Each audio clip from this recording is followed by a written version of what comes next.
তৈরি হয়েছে নতুন রাস্তা। 6 মাস কাটতে না কাটতেই উঠে যাচ্ছে রাস্তার পিচ। হাওড়ার পাঁচলা বিধানসভার দেউলপুর গ্রাম পঞ্চায়েতের অন্তর্গত কালীতলা থেকে জালালশী বউবাজার পর্যন্ত বেহাল দশা রাস্তার।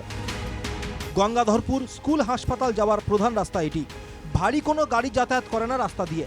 নিম্নমানের সামগ্রী দিয়ে রাস্তা তৈরি হয়েছে বলে অভিযোগ স্থানীয়দের। সেটা হচ্ছে 6 মাস ধরে আমরা তো ভুগছি রাস্তাটা তৈরি হওয়ার জন্য।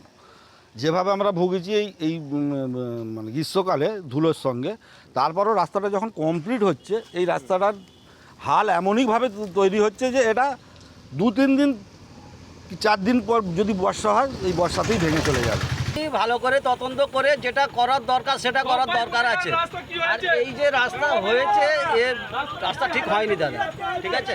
এটা আপনাদের কাছে অনুরোধ, দেখুন পয়সা খরচা হচ্ছে, জিনিস ঠিক হচ্ছে না, তার জন্য আপনারা ব্যবস্থা করুন। সব কিছুতেই দুর্নীতি, সে রাস্তা নির্মাণ হোক বা অন্য কিছু। শাসককে বিঁধেছে বিজেপি।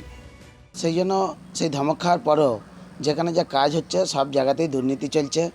আর পিচের জায়গায় যদি আলকাতরা দেয় তো রাস্তা তো উঠেই যাবে, বর্ষাকালে আরও বেশি গর্ত হয়ে যাবে এবং মানুষ যাতায়াত করতে যে কষ্ট হয় সেই কষ্ট আবার দুর্ভোগ বজায় থাকে। দুর্নীতির কথা স্বীকার করেছেন মন্ত্রী অরূপ রায়। ঠিকাদারদের বিরুদ্ধে কঠোর ব্যবস্থা নেওয়ার পাশাপাশি তাদের লাইসেন্স বাতিলের হুঁশিয়ারি দিয়েছেন তিনি। এখন ব্যাপার হচ্ছে নিচের তলা থেকে যদি চুরি করা শুরু হয়, এত চুরি যদি হয়, যারা সরকার তারা রাস্তা করা সদিচ্ছা নিয়ে রাস্তা করার জন্য টাকা দিচ্ছে, এবং যারা এই টেন্ডারগুলো দিচ্ছে নিচুর তলার ক্ষেত্রে, সেই ক্ষেত্রে যদি অসাধু কার্যকলাপ চলে, যদি যারা এই ধরনের কাজ করছে তাদের বিরুদ্ধে কঠোর ব্যবস্থা নেই, তাদের ব্ল্যাকলিস্টেড করা উচিত। এই বিষয়ে মুখ খুলতে চাননি দেউলপুর গ্রাম পঞ্চায়েতের প্রধান। হাওড়া থেকে অর্পণ সিংহের রিপোর্ট, NKTV বাংলা।